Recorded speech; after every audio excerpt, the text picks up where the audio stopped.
What I want to talk about is what a different world we are in and how we should handle it. I think it's very hard for us to completely get our heads around the geopolitical revolution that has taken place in the world, because we have all lived for decades now in a world that was completely unnatural, unusual. It might even be unique in modern geopolitical history.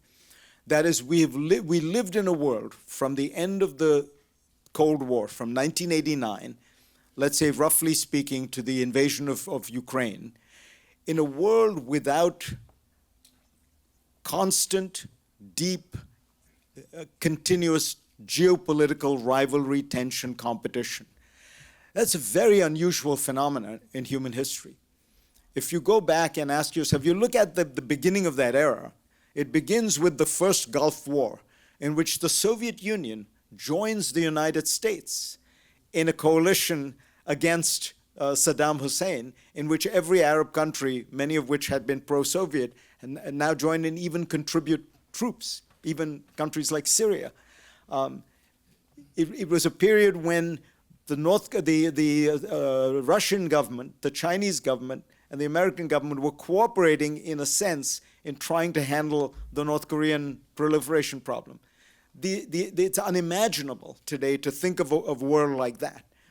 And why was it? It was because at the end of the Cold War, we had this unique geopolitical circumstance, a world with one superpower, a world really that had, it's difficult to think back. You'd probably have to go back to the Roman Empire to think of a circumstance of that nature. And the fact that we lived through it, I think, makes us not completely realize how, historically, how anomalous it is. So if you ask yourself, why was there no great geopolitical tension and crises, competition during that period? Well, in 1990, China was 1.5% of global GDP. And it was desperately seeking entry into the international economy, which only Washington could give it.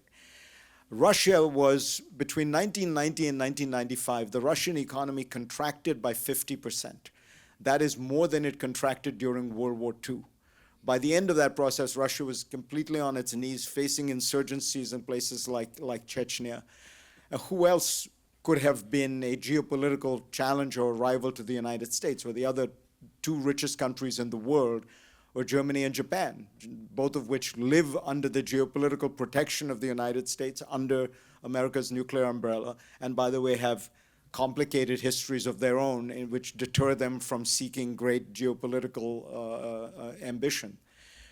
And so that was the world of the 1990s. And as a result of it, we saw a series of trends that I think, as all good Americans, we assume was simply the natural fulfillment of every human being's natural aspirations, which is, we saw a great move towards liberalization of economics, a great move towards the democratization of politics, and a great move towards the expansion and explosion even of information and information technology.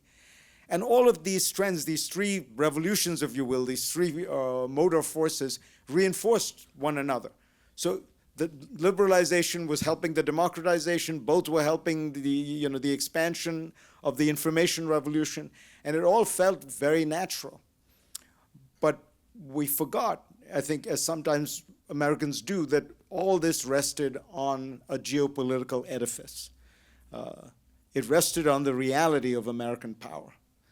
And as that reality began to change, we began to see those epiphenomena also changing. So if you look at how this begins to change, probably you would start with the Iraq War, right? The kind of first dramatic challenge to the legitimacy of American military power and the aura of American military power. The most powerful country in the world, spends more than the next 20 countries put together on defense, was not able to get its way in a country 6,000 miles away, that had an economy that's smaller than one of America's smallest states.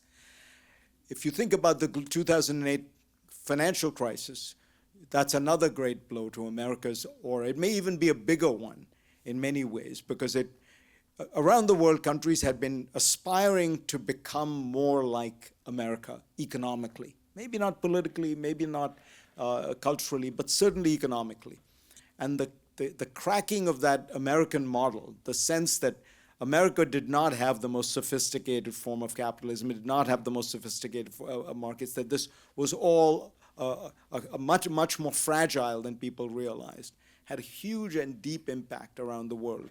There's a wonderful example that Hank Paulson gives in his memoirs, where he goes to Beijing and meets Wang Qishan, one of the great mandarins of Beijing. And Wang Qishan tells him, my friend, we used to think you were our teacher. Whenever, it was true. Whenever the Chinese would try to figure out, how do you structure our version of the SEC? They'll be like, what do the Americans do? How do we structure our version of a central bank? What do the Americans do? And he said, and we've come to realize you have nothing to teach us anymore.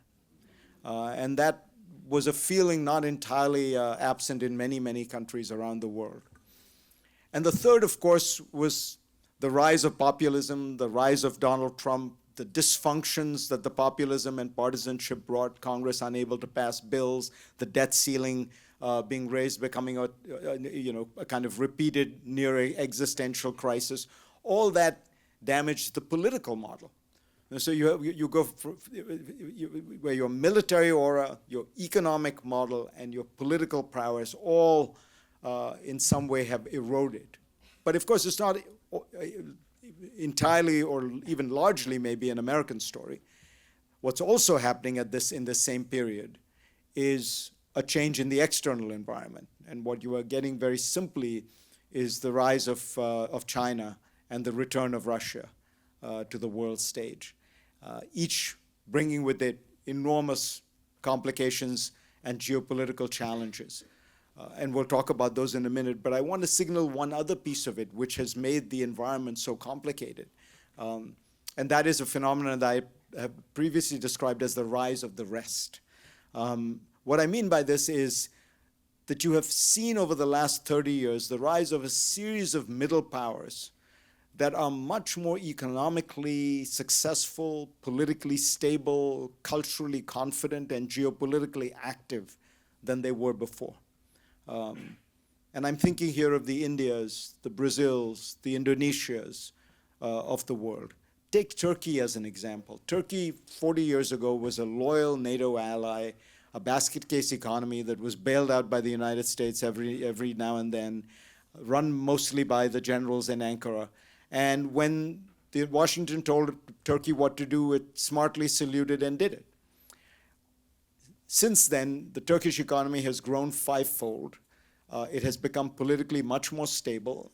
It has a very charismatic and quasi-authoritarian elected president who routinely defies what the United States wants. In fact, has almost defined his foreign policy in some way in opposition or in a measure that he can stand up to Washington.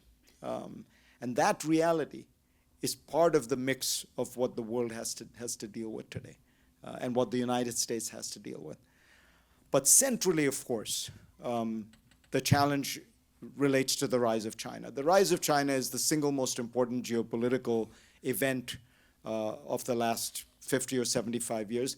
It is probably the most important geopolitical event to have taken place in the international system since the rise of Germany and Japan about 100 years ago.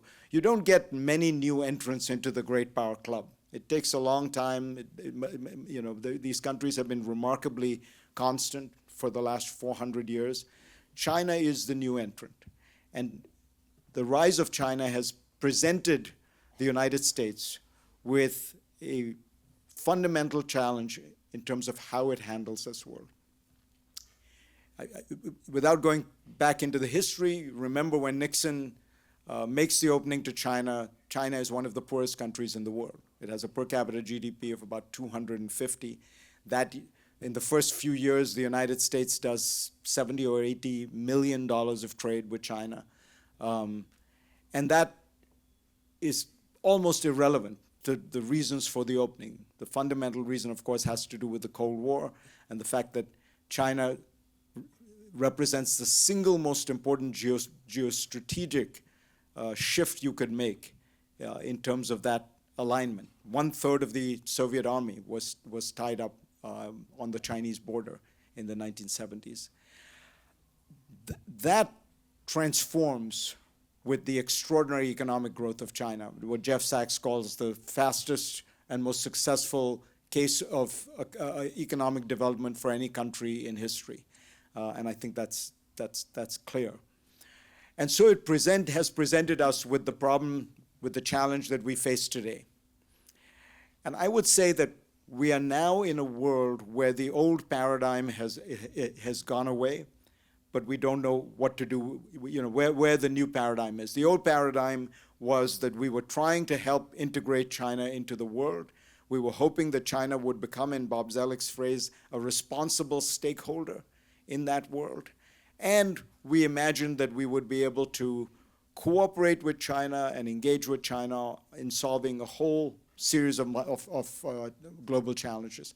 This path was not entirely, was not as naive as people make it out to be. The transformation in China was really the largest rogue regime in the world under Mao Zedong, particularly in his later years, to what it became under Jiang Zemin and Hu Jintao. It was really quite remarkable. China went from fomenting, funding, and arming revolutionaries all over the world, from Latin America to Africa to Southeast Asia to India, to a country that was basically a status quo power, funding the UN, funding UN peacekeeping, trying to cooperate on all kinds of issues. As late as 2008, it is China's economic coordination with the United States that probably was the most important single piece of ensuring that the world economy didn't go into another Great Depression.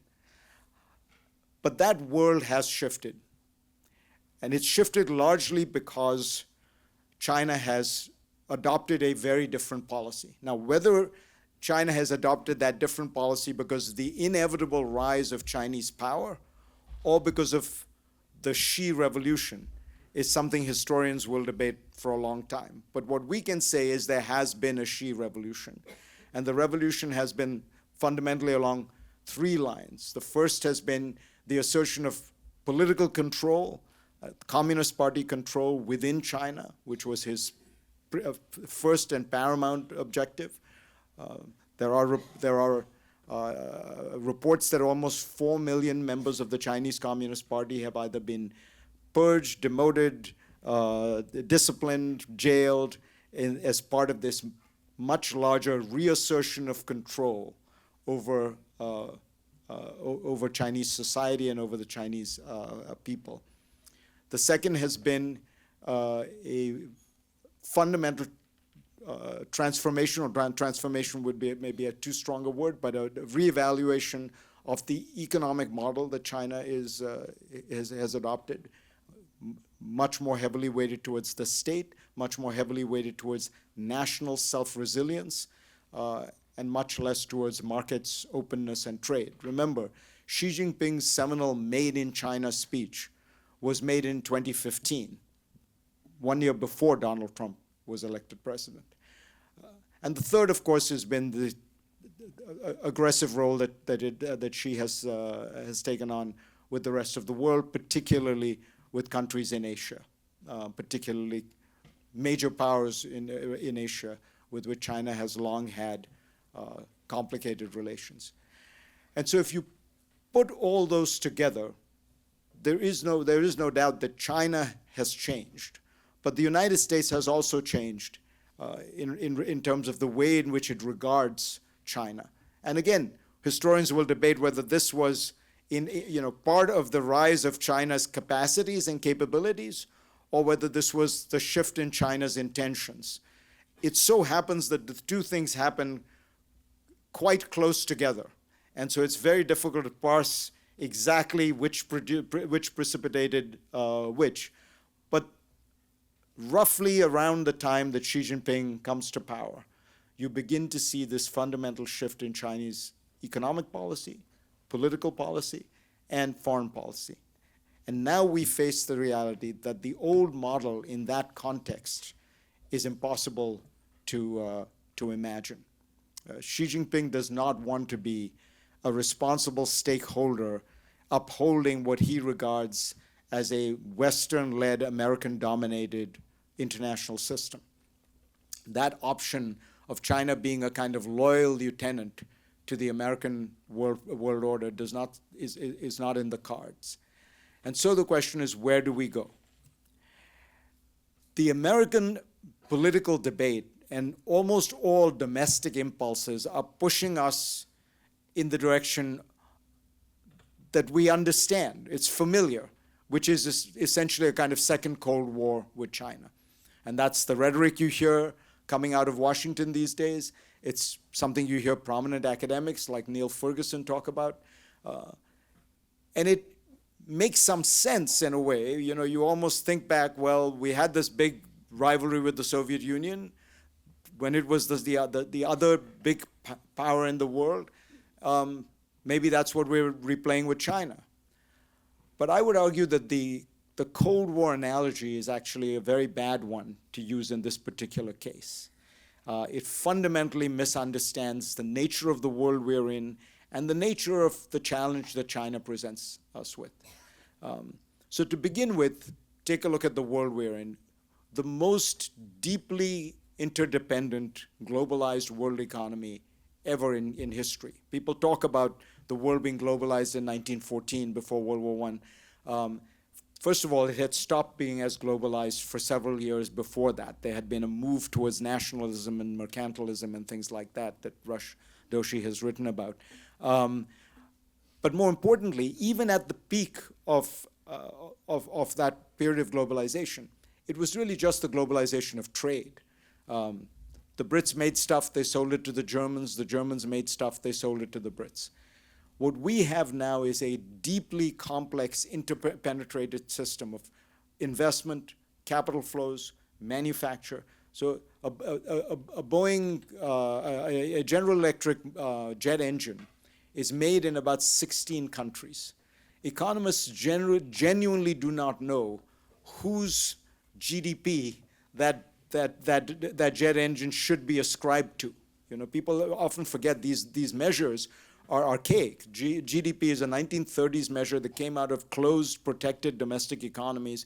It's not clear how you would how you would evaluate where the GDP, where the sales of the iPhone should go, given how many countries it's made in. People often say the iPhone is made in China. It's actually made in 15 Asian countries. Its final assembly takes place in China. All the high-value design is done in Cupertino, California. We're not sure, right? That is the world we're living in. And in that world, China is a much, much larger player than the Soviet Union ever was. The Soviet Union was a bit player in the world economy. It almost had no role. Even if you just take the GDP numbers, which overstate the Soviet Union's importance, the Soviet Union was about 7% of global GDP. China is 20% of global GDP. It's almost 3 times the size. But much more importantly, China is the most important trading nation in the world. It is the largest trading partner of 120 countries, much more than the United States. It is the largest trading partner of the majority of countries in Latin America. It is the largest trading partner of all but 3 countries in Asia. It has a larger trade with Europe than the United States does. Also, all these factors make you realize that this is a very, very different challenge than the Soviet Union provided. The natural consequence of this is when you ask yourself, if you had a Cold War policy toward China, would you find it easy to find allies in this endeavor? And I would argue it'd be much, much more complicated. And you can see this when you listen to the president of France, who is a ambitious, pro-American, pro-Atlantic statesman, say, we cannot wed our policy on Taiwan to the United States. And while other statesmen might have disagreed with that, but I noticed Chancellor Scholz in Germany disagreed. But of course, next week he was in China trying to sell German cars to the Chinese. The French economy, by the way, would collapse if they couldn't sell overpriced luxury goods to the Chinese. That seems to me to have become the basis of the French economy right now. But it's not just them. If you look at economy after economy, there are deep connections with China. And I'm not even getting into the Belt and Road Initiative and things like that. You see how complex the issue is when you look at a country like Italy, which first signed up for the Belt and Road Initiative, then under pressure from Washington rebuffs it and disassociates itself with China, and now has quietly sort of signed up to it again. Because there is, at the end of the day, a desire for all of these countries to be actively engaged with the second largest economy in the world. Right? I was in Saudi Arabia 3 weeks ago, and one of the messages I got from senior officials there was, we are a very happy place with the United States. We found the Biden administration extraordinarily productive and engaged in terms of the kind of things we're talking about, obviously referring to the normalization deal with Israel. So the one thing that will be a constant thorn if the Americans push it will be China. They said, the senior official said to me, please can you just remember, you don't buy any oil from us anymore. Our single biggest customer is China. And we are going to have good relations with China, whether you like it or not. And that is a sentiment that recurs in country after country. The Prime Minister of Singapore has very famously said, don't force countries to choose between America and China. I think the fundamental divergence is that most countries are looking at this relationship, these two countries, and thinking of an a la carte menu. They all want engagement with China economically, and they all want geopolitical insurance from the United States. And so they look at that and say, well, I wonder if we could have both. And what both the Chinese and the Americans are veering towards is saying, no, it's actually a fixed price menu. If you want the geopolitical insurance, you've got to get rid of Huawei. And the Chinese are saying the opposite. And that is the tension that is playing itself out right now. And we should be, I think, cognizant of that. There's a broader point to make, which is that the Soviet Union had ambitions that were different from China's. The Soviet Union really was a global revolutionary power that was trying in various ways to undermine both the geopolitical structure, but also the domestic economic and political structure of countries all over the world. I mean, this began in the 40s in Europe, and they were funding the communist parties in France and Italy. It persisted in every country in the world. And when you would ask the leaders of the Soviet Union, when you ask Brezhnev, what is your goal? He would say, worldwide communist revolution.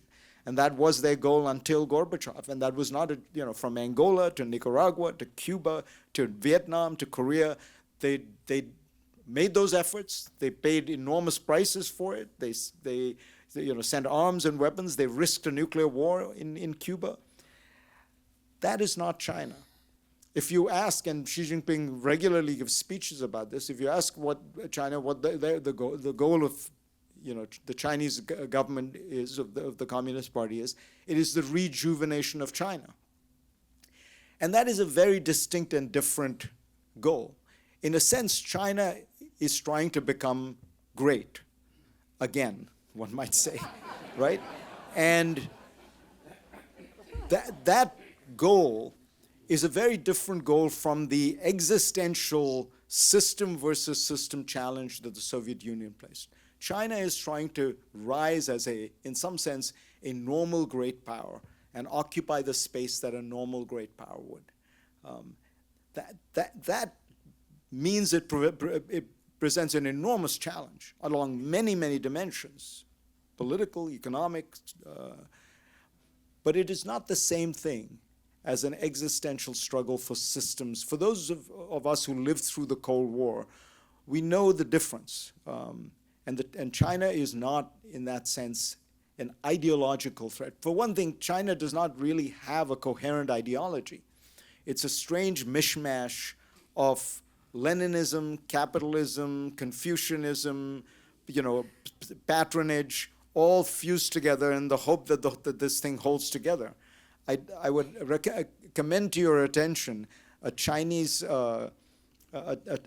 television show called When Mao Meets Confucius, which is a perfect expression of China's internal incoherence about this, because I think somebody must have pointed out to Xi Jinping, because he's been giving all these speeches about how terrible it was that China was being influenced by the West, how China had to have its own distinctive Chinese path. It was, deeply rooted in its Confucian culture.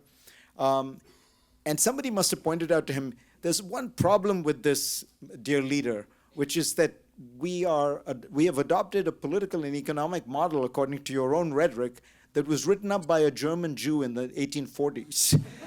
And how do we square that with this long tradition of Chinese, Confucianism?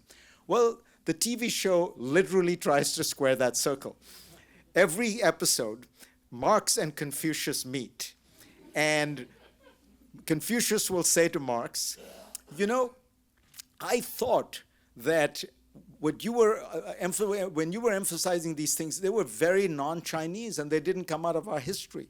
And then Marx will say, well, actually, when you think about it, these are deeply rooted in your history. And you would not be surprised to learn that at the end of every episode, they happily conclude that actually all the things that Marx was saying were all hidden and buried in Confucianism anyway.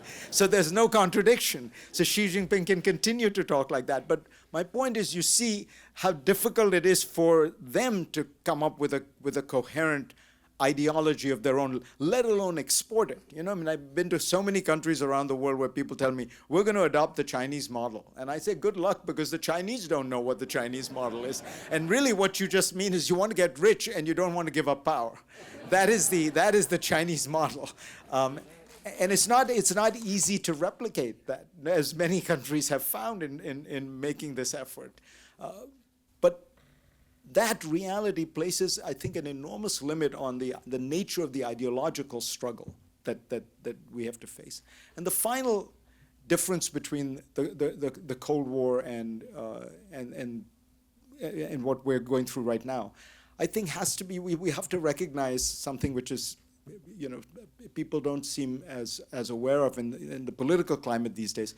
The United States is enormously powerful, particularly when you put its allies together.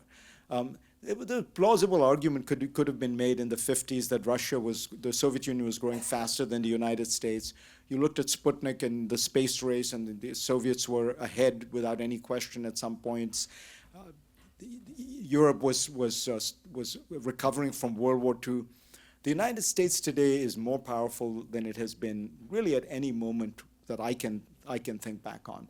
If you look at the 10 top companies in the world in 1989, 4 were American, 4 were Japanese, and 2 were European. Today, 9 out of 10 are American. The only one, by the way, that isn't is Saudi Aramco, which is, it's not really a company, that's a government. If you look at per capita GDP, the United States is now in a league of its own. In 2008, the United States and the Eurozone were the same size. Today, the United States is twice the size of the Eurozone. You might think that I'm cheating by taking Britain out. Throw Britain in, we're still twice the size. If you look at wages, the United States real wages are 77,000. Europe's are now 41,000. By the way, 30 years ago, our wages were the same as Europe's. So the real story of the last 3 decades has been the United States has broken out and has become really the dominant economic player in the world. 3 American companies, even today, 3 American companies have a market capitalization that is larger than the entire German stock market.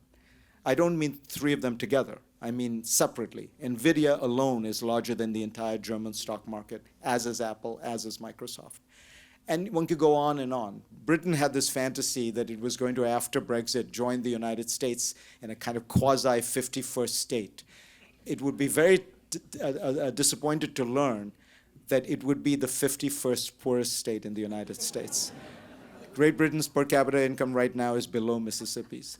So that is where we really are in terms of, and then if you add to that the strength of Europe, of Japan, of Korea, of Australia, of Canada, of Singapore, and maybe of India. We have with us the architect of the United States' pivot to India, Kurt Campbell, who has been laboring to get India on board this kind of what I call the West Plus. And if Kurt succeeds, then we're up to 75% of global GDP in one camp, 85% of global military spending in one camp, 95% of global agenda setting in one camp. So it's important that we run fast, but that we don't run scared when thinking about China. Right-sizing the Chinese threat, and not succumbing to the kind of fantasies that we often do. Remember, we thought the Soviet Union was ahead of us in missiles, had a larger economy than ours, was on the verge of taking over the world. Then we thought Saddam Hussein, who had nuclear weapons, was going to take over the Middle East. We have a tendency to exaggerate the strength of our enemies. If we are able to right-size the Chinese threat, challenge, and indeed in some areas threat, I think we'll be able to handle it much more. The final point I want to make is about the way we should think about this, which is not really as a Cold War, but as a cold peace. By which I mean we exist within a global economic environment, both China and the United States. We have to find ways to coexist. But within that coexistence, there will be deep and active confrontation, there will be deep and active competition, and there will be the need for, at least from the American perspective, deterrence on issues like Taiwan, on issues like South China Seas, on issues relating to the Philippines, and probably India as well. In all of those cases, the United States has to ask itself, how does it handle a situation where it is 8,000 or 9,000 miles away, 10,000 miles away? How does it manage to provide the kind of deterrence that is credible and effective? Most challenging, obviously, in Taiwan, with regard to Taiwan. But that challenge is different from the kind of Cold War, continuous existential, military, political, ideological, cultural clash that was taking place every day in every part of the world. These are discrete challenges in China's sphere of influence that have to be managed. But I want to pull back and talk about where it's important we don't go. So, and I think broadly speaking, what I'm describing is something that has been compatible with the Biden administration's approach, except that there is a political dynamic which clearly forces the ratcheting up of this process. So the Biden administration comes out with a certain number of technologies that it is trying to ban the Chinese from acquiring. And then you notice there is an expansion, and you notice there's an expansion. And that's, to my mind, inevitable given the political climate we live in. Nobody is going to get any plaudits in Washington for saying, let's relax one or two of these, or let's waive one or two of these tariffs. So let's, right, the political incentives are only in one direction, which is to be more and more hawkish towards China. So the danger is not that we actively plan to enter a Cold War with China, but that we stumble into one because the political dynamic within Washington and within the country makes it impossible to go in any other direction. And that is, it seems to me, the most important challenge to ask ourselves, can we face? And the line I think we should think about is, the challenge from China is a national security challenge. That is the one we should be exercised about. That is the one we should be focused on. And I think, therefore, the way that the Biden administration, for example, has approached the issue of technology is exactly right, which is to say, if there are technologies at the very cutting edge of computer science that if the Chinese were to get and were to incorporate into their military systems would pose a national security threat to the United States, we seek to deprive them of those. But those comprise about 5% of the chips that are being sold in the world. The other ones, we still, you can go to Walmart or Amazon and buy Chinese computer chips by the dozens, by the hundreds. And the reason I think that it's important to focus in on the national security part of this is that the United States does not do itself well when it turns itself into a mercantilist, protectionist country where the government is the leading driver of economic policy. We've seen that movie. That hasn't worked out so well. And you can see the foibles of it even now. I mean, look at who is getting the vast majority of America's industrial policy money right now. It's Intel. Intel is basically a company that has failed to compete with TSMC. Miserably failed in terms of the production of chips. And so what does it get? It gets a $5 billion check from the federal government saying, try again.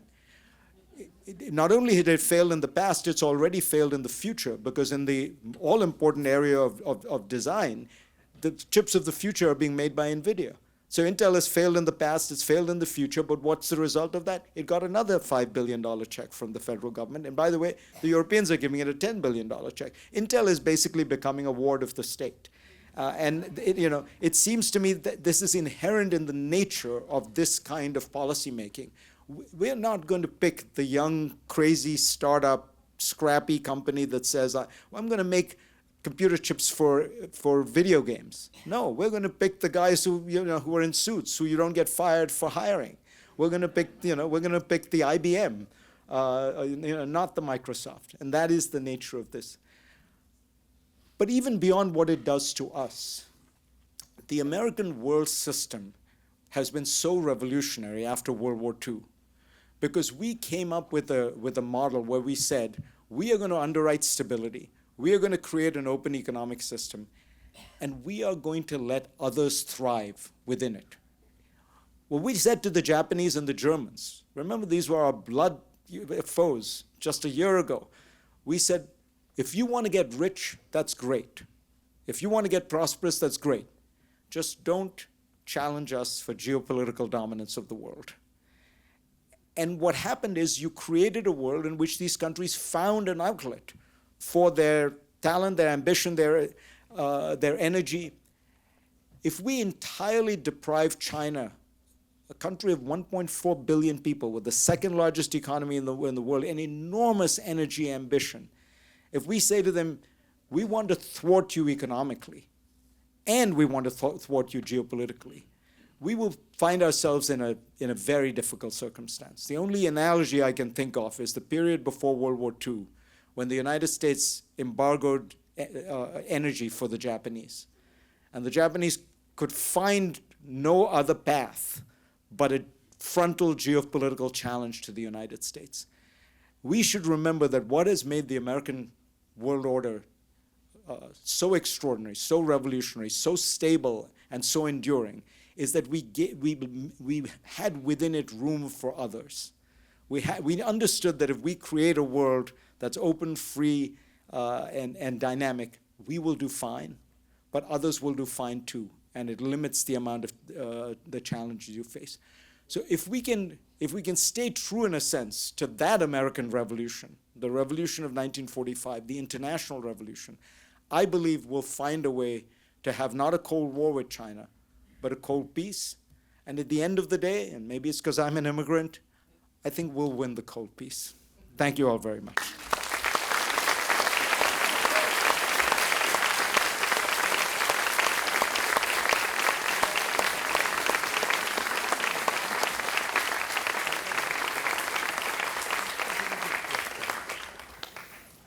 Thank you, Fareed. That was just terrific. If you like that presentation he just made, then I would urge you to get his book, The Age of Revolutions. I have a copy of it right here. It is terrific. And I would direct your attention particularly to Chapter 9, which talks about a lot of the things you talked about here. I think you'll really enjoy it. It's just terrific work. And I want to ask you about that Chapter 9 because it's titled In the Midst of a Dual Revolutions. And you talk about the geopolitical revolution that you talked about, the decline of Pax Americana, the rise of the West, China as a peer competitor, Russia as a thorn in the side of almost everything we're trying to do. And I think that's familiar to people here. But you say there's a second revolution that this all occurs in the context of, which is the emergence in the last 50, 60 years of a liberal international order based on freedom, democracy, rule of law, human rights, that is a set of norms and principles that have encouraged the kind of interdependence you described of trade and investment and communications and the like. And there is a suggestion, modestly made, that that liberal international order can in some sense be a bit of a mitigator or a buffer to what would other be an outright great power competition between the United States and China, and allow us in some sense to avoid the Thucydides trap or a war between the United States and China. I wonder whether that's a little tad optimistic, particularly when you see we are in a cycle both by the United States and China each dismantling that interdependence between our two countries, whether it's trade, whether it's investment, whether it's communications, whether it's technology sharing and all the rest. It seems to me that that international order is in some sense being dismantled by China and the United States, at least as between the two of them. And therefore, I just wonder whether it really can serve the function that you seem to suggest in Chapter 9. Well, I mean, as one can expect, Steve, you asked the central question. So the central question is, can the United States have this competitive, conflictual relationship with China, making the kind of moves I'm describing, and not have that not result in a kind of cascading effect where the decoupling becomes bigger and bigger, and the decoupling turns into a kind of unwinding of the interdependent global economy. The reason I'm somewhat more optimistic than your question suggests is, look, I said that the United States and China did about $75 million of trade in the first few years after Nixon's opening. We now do $750 billion of trade with China. We traded with the Soviet Union about $2 billion a day at the peak of U.S. Soviet trade. $2 billion a year with the Soviet Union. We trade $2 billion a day with China. The things that the Biden administration at least has done affect a very small number of those things. So even if you look at the new tariffs that were put in place, they affect 4% of the goods that are traded between the United States and China. So the challenge is, and this is the challenge Kurt Campbell faces, is can you design artfully a kind of a surgical policy where you have these areas where you set aside, or do they bleed and do they keep expanding? So far, I think I've been struck by how little they have bled.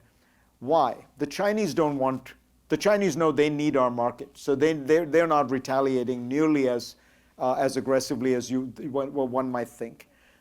We have actually kept it, by and large, fairly strategic, fairly contained, fairly limited. But I think if you get somebody like Trump in, and he does what he says, which is 10% tariffs all over the world, 60% tariffs toward China, then you almost certainly do have a kind of unraveling of that world that we were describing. And I think then you do end up in a situation which is, to my mind, fraught with enormous danger, because in a world that is significantly deglobalized, there are two countries that will actually do okay, the United States and China, because they have huge internal economies. And so you could imagine a kind of autarkic world order where these two countries, 85% of America's economy is still domestic, and the Chinese being able to face off. What will get really crushed is all the other countries. I mean, Germany's economy is 50% trade. And so all those countries will be scrambling. They'll be trying to figure out how do they align themselves. And so there is a kind of nightmare scenario. But so far, we have managed to do this kind of strategic trade without it bleeding. But I do worry exactly about the dynamic you talk about. And it's, again, very hard. Look, Biden came in. He campaigned saying the Trump tariffs were stupid. Americans were paying the price. They were not working, all of which was true. And he hasn't reversed one of them. Right. Because the political will that it would take to reverse them is great. I mean, it's easy for somebody like me to say you should reverse them. And I've written that often and had a conversation with the president about it. But it's much harder when you have to, when you see the opinion polls every day. We're going to run a little long. I have dispensation to go to 20 of 7. I'm going to ask one more question, then we'll go to the audience. And it's related to what you just said. One of the things that's in Chapter 9, you talk about how the liberal international order was really created and sustained first by the UK and then by the United States, and that is now at issue. Americans are becoming disenchanted with that role as both burdensome and costly. And you wrote something in an op-ed that appeared in August 2nd in the Washington Post. There is a broader point here to make. The United States did something truly revolutionary after World War II. It understood that by underwriting international stability and helping other nations to get rich, it would create a zone of peace and prosperity in which it too would thrive. That vision of enlightened self-interest has been at the heart of America's engagement of the world for almost 8 decades. Americans now seem to be questioning whether they want to play that role. The World War II generation, I would say the Cold War generation, understood its importance intuitively because of their own world experience. Young people today don't have that experience. What is the case? How do you make the case to young people today that that vision is still in the best interest of the United States? You know, I think young people understand the enormous opportunities that the world provides. I think young people are generally more optimistic about this world that they're entering into, particularly young people who have some degree of college education, skills, training. As I said, I mean, they're looking at a world in which they can see the United States is absolutely dominant. The problem, if I can be totally honest and without sounding partisan, is that it's, what has happened is you have an older working class group of people who feel like the world has left them behind. They have found in the Republican Party a home, and they have found in Trump a spokesman. And to me, that's the most dangerous thing that's happening here, which is this, as you know, Steve, you were a Republican National Security Advisor and a proud internationalist and somebody who really, so completely understood the forces that I was describing. That Republican Party has disappeared. And I worry a great deal about a situation where for the first time in 8 decades, we're having a debate not about how America should engage with the world, but whether it should engage with the world. And to have one party solidly in one camp on this now is very worrying, because what happens, I am not one of the people who is as panicked about Donald Trump becoming president again domestically. I think we're a very strong country. We have a lot of institutions. We have all kinds of checks and balances. We don't have them with regard to foreign policy. The president can do whatever he wants. He can put these tariffs in. He doesn't even have to withdraw from NATO, by the way. He just has to say, I don't think I'm going to defend the Poles. I don't think I'm going to defend the Ukrainians. They don't pay their bills. And you say that, and because what is NATO? NATO is at the end of the day, it's a confidence game.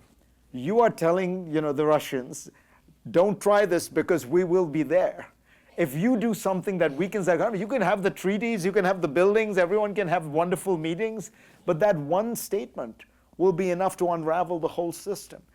And so to me, the fact that we are moving in this partisan direction where the two parties, people forget, but this was why the world was, the first part of the 20th century was as unstable as it was because the United States was divided on whether it should be part of the world.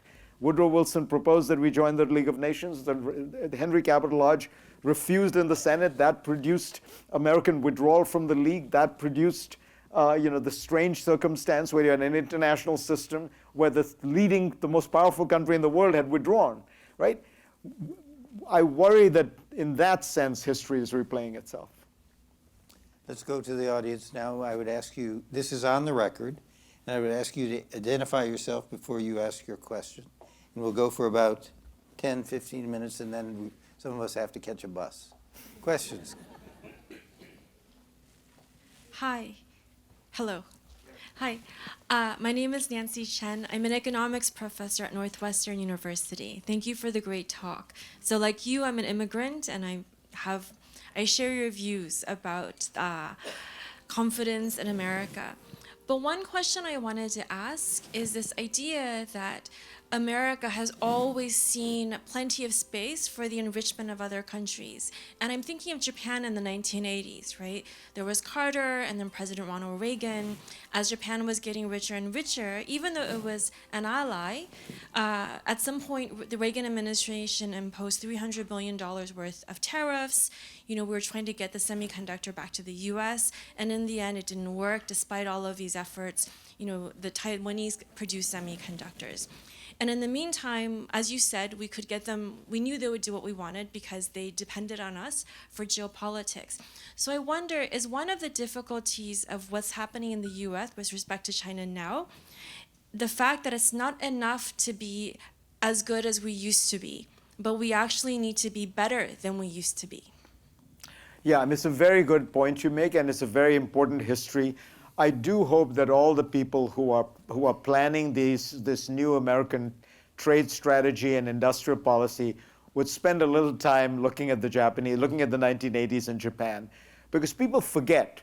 We really thought the Japanese were taking over the world. I mean, when Kurt and I were at Harvard, Ezra Vogel was the great doyen of Asian studies, and he wrote a book, a best-selling book called Japan as Number One. And people routinely, I started editing foreign policy in Foreign Affairs magazine in 1992. And what I was so struck by now, looking back at I was looking at some of my correspondence, was you remember the Japanese stock market peaks in 89, 90. Everyone assumed that was a temporary crash. I had boatloads of articles in 92, 93 telling me that Japan is going to take over the world. We are being stupid. This is a head fake. There were a whole bunch of people who were explaining to me, and it was all the same arguments you hear about China. They have a Mandarin bureaucracy, which is genius at identifying the industries of the future. They can centralize resources and deploy them. And it was all these, it was HDTV, robotics, the chip making. And the whole thing collapsed. And as you say, every effort we made was a disaster, was a costly disaster. People forget Sematech, which you mentioned. We got Robert Noyce, the guy who invented the microchip, to head up an effort to create an American alternative Japanese chip making with essentially unlimited funding. It failed miserably. This is the genius of the market. You just can't do, you can't do these things. So my great hope is we will learn from our history. There are people like Kurt Campbell in government who know it well. And the truth is, here we may have got a lucky break. China is going through very serious structural economic problems. And so it's very hard to argue, I think, that China is about to take over the world. I think China's problems are much deeper than people realize. They're much more structural than people realize. There's a very good article in Foreign Affairs right now about that. And I think that look, they're going to be the second largest economy in the world for the next 50 years. They're a huge, important player in the world. But this idea that they're going to be at the cutting edge, they're going to overtake us, all that I think is going to get, people are going to have a very different view of China. And then they do face the demographic problem, which is very real, and really no country has figured out a way to escape that. China's demographics are verging now on the worst in the world. They're fertility is 2.1, you need to replace yourself. The United States is at about 1.7, Europe is at about 1.4, and we're fine because we have immigrants, so we actually, we get up to 2.1 anyway. But Europe is at 1.5, 1.4. The lowest in the world used to be South Korea, which was 1. China's new data suggests they're at 0.9. We've never seen anything like this, and this will be a kind of what the Chinese call the 1-2-4 problem. One working person has to now support 2 parents and 4 grandparents in a country without a pension system, without Social Security, without a healthcare and insurance system.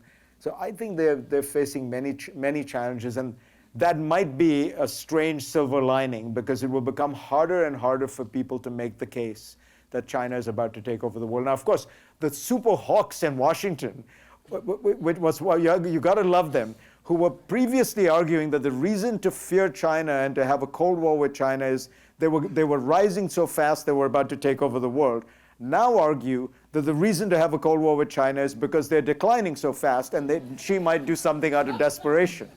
And so what you realize is no matter what the argument, the conclusion is always going to be the same. You have time for one more question.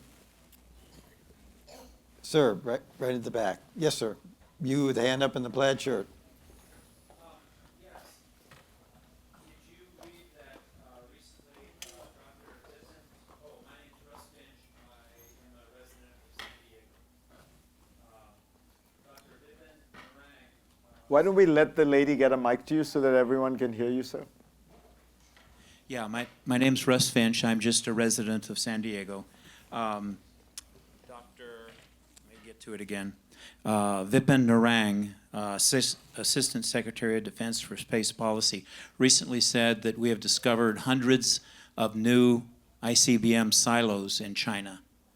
How does that play into your view of the competition we have with them? So there's no question the Chinese, you know, I don't think that they pretend otherwise. They are engaging in a massive modernization of their nuclear weapons. My guess is they intend to close to quadruple the size of their arsenal. To a certain extent, what do you expect? They're going to be the second richest country in the world, right? Why would we expect that the things we did as we became more powerful and rich and influential, and we wanted, you know, the influence and the deterrent power that comes with nuclear weapons, why would we assume that the Chinese would not? This is sort of what I meant when I said that old model is gone, that they're going to be living in some kind of quasi-shadow of American security. No, the Chinese are, you know, I think we got spoiled by not realizing that the two countries that rose to power in the last 75 years, Germany and Japan, both chose to rise entirely economically with virtually no military component to it. But that was because they were, as I said, first of all, they had a bit of historical problems given what had happened, you know, in the years 1939 to 1945. But they also lived within the security umbrella provided by the United States. China is not that. China has never been under this American security umbrella. So of course they're going to modernize their nuclear weapons. Of course they're going to, you know, we've been trying to engage with them and get into some kind of arms control regime with them. And my gut is that their idea is we're going to build up to the point where we are, you know, we have enormous power. We probably not quite parity with the U.S., but you know, we're going to double, quadruple, quintuple our weapons, and then we'll talk. We're not going to talk right now because what talking will mean is you, Washington, are trying to retard the process of our modernizing our weapons. So I think the mistake here would be to massively overreact and to think this is the end of the world and we're approaching a nuclear war. No, I mean, look, they're doing what other great powers do, particularly great powers that lie outside the system. Just to remind you, Russia is 3,000. The Chinese have, I can't remember the exact number now, but a few hundred, but 600 maybe. They're trying to go up to 2,000, I would guess, 2,500. They're trying to get themselves in the range of the United States and Russia. I think we have to recognize that this is something I think comes, it's difficult for Americans to understand. Other countries are going to do stuff that we do. And it's not necessarily, you know, it doesn't necessarily mean it is as deeply destabilizing and threatening as we sometimes make it out to be. Other countries have national aspirations, global aspirations too. And so if we can find a way to understand that about China and then deter them in the places where it really is dangerous, where it is destabilizing, where it is expansionist and imperialist, I think we will have there'll be an easier chance for us to prevail. There'll be an easier chance for us to get allies when we do things like that. So when the Chinese do something like they did with the Australians, you know, where they read them the Riot Act and gave them these points that they wanted the Australians to promise Beijing, including, by the way, that the entire Australian free press would never criticize the Chinese Communist Party, or when they do what they did in India, where they tried to gain 40 square miles of glaciers in the Himalayas. Don't ask me why. It's a kind of very bizarre move. That's when we should react, and we do react, and we should frankly exploit China's weaknesses. Xi Jinping is his own worst enemy. I mean, he has managed to alienate more of China's neighbors than anything we could have ever done. I mean, with the Indians, a good example. When you looked at Indian attitudes towards China, negative attitudes toward China polled at about 30% before that Himalayan excursion. It's now at 70%. India has banned TikTok and every other Chinese app. So I think that the key is for us to, again, to right-size the threat, to keep our cool, and to realize that we have this enormous advantage that the Chinese don't. The big mistake I think Xi Jinping is making is that he doesn't realize the United States has had a unique experience as a world power in human history. It has grown rich and powerful, surrounded by two vast oceans and two weak neighbors. Sorry, Canadians and Mexicans, if you're in the audience. Right? So we don't threaten a lot of other countries. And I would like to say we are also virtuous, but forget that. We're so far away. We're 10,000 miles away from Asia. But China is not growing in that environment. China is growing in the most crowded continent in the world, cheek by jowl next to India, Japan. People often talk about the rise of Asia. It always made no sense to me, particularly as somebody who grew up there. There is no such thing as Asia. It's a Western construct. There's China and India and Japan and South Korea, and they mostly hate each other, right? So the idea that China can grow, in this benign American-style way is not going to happen. They're going to bump up against all that, and that is an enormous strategic advantage we have. We have 59 treaty allies. China has one, North Korea. Right? I mean, maybe you now throw in Putin, which has become, Russia has become a vassal state of China's. But we are in such a powerful, strong place. One of the things that I really think Americans don't understand is the degree to which the United States has been able to achieve all of this because of this big-hearted, generous, confident, assured strategy. Think back in our history. Every time we've been paranoid, the internment of the Japanese Americans, McCarthyism, the panic over, Islamofascism, we haven't done things that have been good domestically, and it's never really worked out that well internationally. So I think if we can just remember our enormous and enduring strengths, we'll be fine. I think you've gotten off to a great start. Thank you.